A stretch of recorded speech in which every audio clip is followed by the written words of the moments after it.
Promote psychological hardiness. Uncertainty, risk, and mistakes are part of the price we pay for innovation, change, and ultimately learning. But how do we learn to accept the inevitable failures and accompanying stress of innovation? And how do we help others to handle the stress of change? Many of us associate stress with illness. We've been led to believe that if we experience seriously stressful events, we'll become ill. If we adopt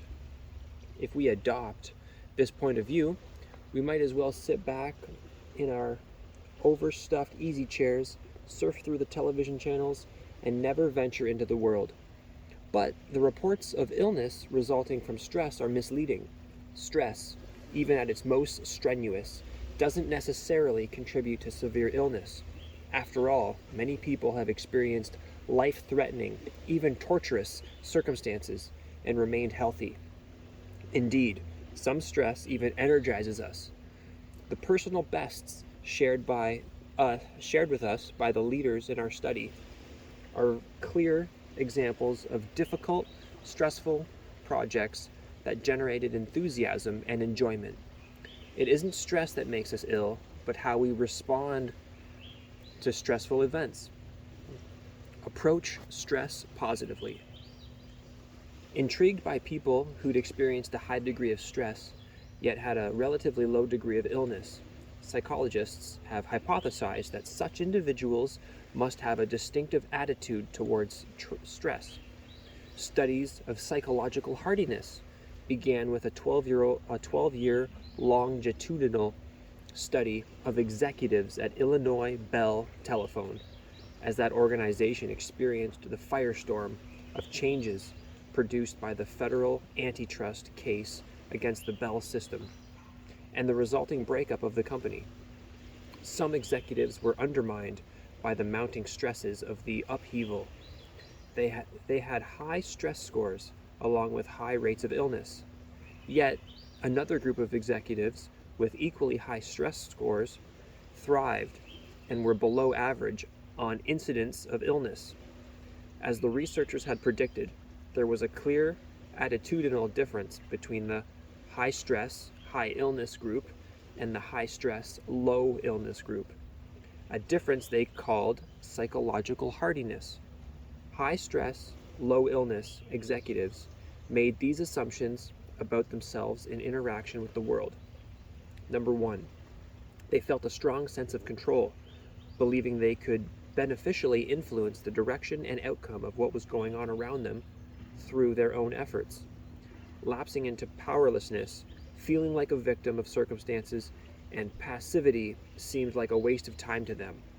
Number two, they were strong in commitment, believing that they could find something in whatever they were doing that seemed interesting, important, or worthwhile.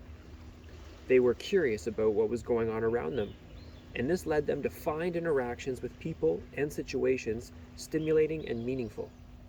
They were unlikely to engage in denial or feel disengaged, bored, and empty. Number three, they felt strong in challenge, believing that personal improvement and fulfillment came through the continual process of learning from both negative and positive experiences. They felt that it was not only unrealistic, but also stultifying to simply expect or even wish for easy comfort and security. What we found is that leaders are psychologically hardy.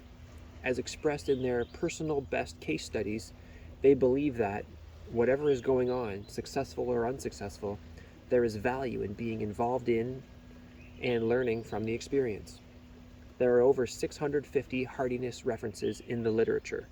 Such diverse groups as armed forces personnel on peacekeeping or combat missions, officer candidates in the military, healthcare professionals, high school and college students, elderly people, immigrants to the United States, American civilians working overseas, those with chronic illness, police officers, basketball players, working women, and city bus drivers report consistent differences between psychologically hardy and non-hardy individuals as well.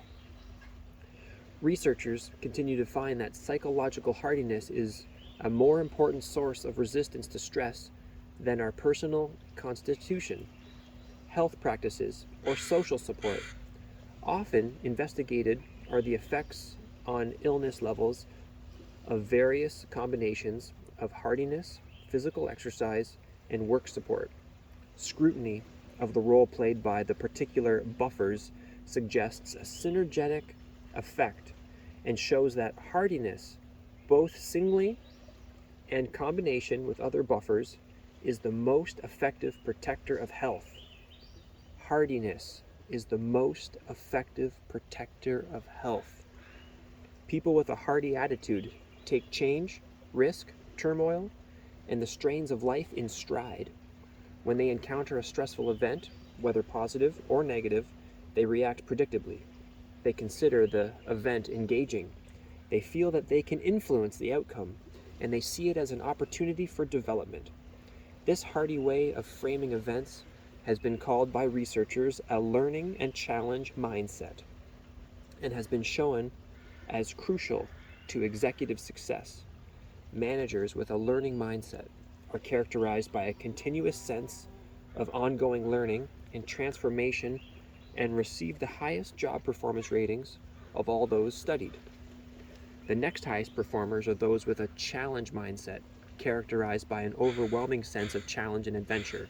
These managers were natural questioners. They reported learning early on or learning over time, that it is often more important to ask questions than to seek answers.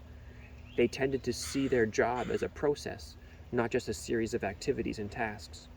They used information from a variety of sources. Managers with this attitude also reported more transformational events, events that altered the very fabric of their lives, events that altered the very fabric of their lives. These events became catalysts for change, opening up new possibilities for learning and advancement. Apparently, it isn't just innovation and challenge that play important roles in our personal progress. It's also the way we view the challenges that come our way. If we see them as learning opportunities, we're much more likely to succeed than if we see them simply as check marks on a report card. Thus, our view of events contributes to our ability to cope with change and stress. With a positive view, we can transform stressful events into manageable or desirable situations rather than regressing, ignoring, or avoiding issues and situations. Foster hardiness. How do we develop the hardy personality? Is it wired in our genes? Do we learn it in school? In the neighborhood? Just how do people come to the attitudes of commitment, control, and challenge? It turns out that the family atmosphere is the most important breeding ground for a hardy attitude. When there's a varied environment, many tasks involving moderate difficulty and family support, then hardiness flourishes, regardless of socioeconomic background. But we shouldn't resign ourselves to a life of illness or unresolved stress if we didn't grow up in the right environment. Hardiness can be learned and cultivated at any time in life. Leaders can help their constituents cope more effectively by creating a climate that develops hardiness. They can build a sense of control by choosing tasks that are challenging but within the person's skill level. Build commitment by offering more rewards rather than punishments. Build an attitude of challenge by encouraging people to see change as full of possibilities. This situation has two important implications for leaders. First, people can't lead if they aren't psychologically hardy. No one will follow someone who avoids stressful events and won't take decisive action. Second, even if the leaders are personally very hardy, they can't enlist and retain others if they don't create an atmosphere that promotes psychological hardiness. People won't remain long with a cause that distresses them. They need to believe that they can overcome adversity if they're to accept the challenge of change. Leaders must create the conditions that make all of that possible. The personal best examples involved change and stressful events in the lives of leaders. They involved significant personal and organizational change, and nearly all of these cases were described in terms consistent with the conditions for psychological hardiness. Participants experienced commitment rather than alienation, control rather than powerlessness, and challenge rather than threat. Challenge rather than threat. Although our cases represent a sample of only the best of times, it's instructive to know that people associate doing their best with feelings of meaningfulness, mastery, and stimulation, that people are biased in the direction of hardiness when thinking about their best. It's equally helpful to know that people don't produce excellence when feeling uninvolved, insignificant, and threatened. Furthermore, feelings of commitment, control, and challenge provide internal cues for recognizing when we're excelling and when we're only getting through the day.